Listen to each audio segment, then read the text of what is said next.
Merhaba arkadaşlar, kanalımıza hoş geldiniz. Bugün sizler için iki harika oyuncumuz Hande Erçel ve Kerem Bürsin'den en güzel görüntülerini sizler için hazırladık. Hande Erçel ve Kerem Bürsin çifti Sen Çal Kapımı dizisinde Eda ve Serkan karakterlerine hayat vermiştiler. Onlar bu dizide sevgili olmuştular ve dizi bittikten sonra yollarını ayırdılar. Biz de sizler için onların en güzel ve en özel karelerini hazırladık.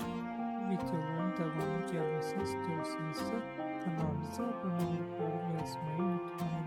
Kanalımızda daha birçok video bulabilirsiniz. Bizi izlemeye devam edin. Herkese teşekkür ederiz.